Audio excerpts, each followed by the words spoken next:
So we're just walking around and the dogs are just sniffing. That's Chip way over there. There is Felix. And earlier, I didn't catch most of it on video. I'm able to catch it sometimes, but Finn was doing the zoomies. He was running around. These dogs were chasing him, mainly Felix and Marz. So he kind of got them all going. And then he gets defensive when he gets scared. And I'm trying to work on him to not react on offensive. So kind of like he stops and they come close to him and then he reacts, and I don't think it's warranted, like they aren't doing anything to him. Should he just kind of stop and just let them sniff him, he'd be fine and they'd be fine. So, but he goes on quite the offensive and starts like air biting them and like, thank goodness the big dogs don't make anything of it, because they know, right? They know he's not attacking them. He's just really trying to communicate, but it's a very strong communication. And I think sometimes other dogs that are either less patient or less experienced with being around dogs, they could take it the wrong way. So reactivity is, in that sense, is never a positive thing, right? Like, we never want to react in a strong negative way, even though it's in defense.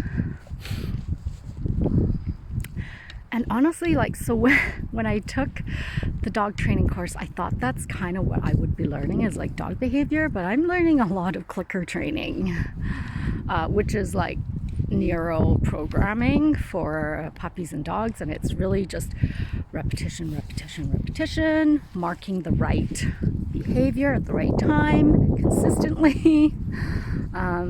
Like, dog training is a heck of a lot of work. Takes a lot of patience, and I think it takes a person that recognizes and values delayed gratification. And unfortunately, I'm pretty terrible with delayed gratification. I'm like, live for the moment, spend what you have. Yeah, pretty terrible. Pretty terrible for saving money. But anyways, my point being, what was my point? Yeah, sometimes I just blab on and forget where I originally started. But training, like training dogs. Yeah, so how I train and work with dogs that are in my care is so first of all, I treat them kindly and with respect, and I give them really good high value treats, add my homemade food to their kibble, and just, I'm around them all the time, I'm being with them, so they pretty much associate everything good with me. Like, I never shout, yell, or obviously like abuse them in any way. So they just have really positive associations with me. And I think out of that comes just a respect. And so from there, then they want to please the person or the being that they respect, right? So, Felix, come on, bud. Good boy. Yeah, so, and from that respect, then, that's when I communicate with them, kind of like the yes and no, like, yes, I approve of your behavior, this is good. So then they associate whatever it is that they're doing. When I say good boy, good girl, good job, then they know, okay, that's good. Gabby likes that. She she favors that behavior, so I'm going to repeat it. And then with negative behavior, like when Finn kind of goes on the offensive for no reason, then I'll use things like no, right, or or like a negative sound that communicates to them, hey, I don't like that behavior, stop displaying that behavior. And so I call it behavior molding. I just come up with my own terminology. Yeah, so and so then they kind of learn, or hopefully learn, that okay, you know, that's not a behavior that's approved of. I need to change, or I need to make other. And then when they do kind of make other behaviors in its place, then they get praised, right? So that's kind of how my really simple training goes with them, but I find it super effective. Like I've taught dogs how to basically like exist peacefully within a group to a certain extent. I mean, it's not that simple with every dog, let's just say it that way. But yeah, and some dogs, honestly, just from their breed and their nature, so like protective dogs and things like that, guard dogs, sometimes they're a little harder to mold their behavior because their instinct is to guard and protect. Felix! Jep! I see them up there. Okay, come on, guys! But yeah, but under, like, I think reactivity, right, is probably I would say one of the most warranted behaviors that people search when they look for training. It's like, well, how do I get my dog not to react in certain situations? Sometimes it's really tough to figure out. Like one of the dogs I sat was a hound, and he was selectively reactive, and I couldn't figure it out. I think it takes a really, really keen eye, because apparently it's supposed to be something that triggers them, and it was just all sorts of different dogs, and so it could be a scent thing, like a dog is giving out a certain type of scent. Who knows? Because yeah, anyways, okay, enough of my blabbing. Yeah, so this is kind of what we do when we're out here. Every now and then they do find a playmate and they'll play. Good boy, like Finn, you know, he's pretty active, so he'll run around on his own. Good boy, bud.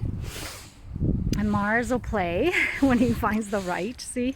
Kind of like that. So the ones that run will run. And the ones that just kind of want to mosey along, like my dog and like Pharah for the most part, and Chip, they just kind of mosey along. Good job, guys. Good boy, Marz. Yeah. Yeah, Marz is such a super dog. Yesterday he played with was it yesterday or the day before? I can't remember, but I think it was yesterday. Yeah, he played with a husky who is I think 8 months maybe, and he was just amazing with it, like taking turns even though he's bigger, going down to the ground even though he's bigger, right? Like he's not like he's taking turns with the pup, he's not overpowering the pup, and yet the pup was like slightly annoying in that it just never wanted to stop play, and yet he's able to keep the pup at bay without being aggressive. Like, just amazing. Some of these bigger dogs that have the ability to train other dogs. And yeah, and I would say for the most part, I mean, obviously it has to do with characteristics and their demeanor and personality, but size makes a difference as well. Because if you're a 10-pound dog, you're not going to go and try to train or teach a dog who's 50 or 80 pounds, right? So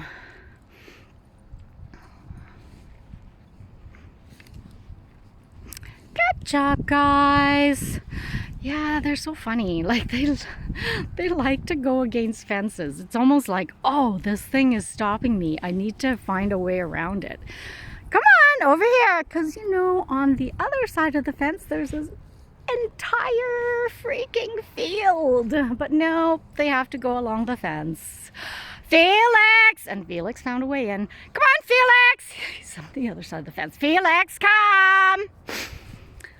Yeah, they're a bit nerdy like that. Jasper does the same thing. Like, he'll find a way in and he's like, oh, cool. Oh, good boy, bud.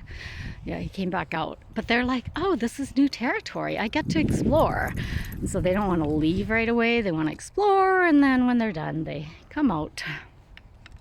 But this is getting to be an excessively long video, so I am going to stop it. Hey, Marz, yeah, good boy. Marz, you seem a little bored today, and I don't blame you. No buddies to play with for you. Pharah, where are you going, girl? She's like, I'm going to the van. Aren't we going to the van? Because we're so close to the van. Okay. Good job, guys. Yeah, see, and these two will play. So they do get their exercise. Good job.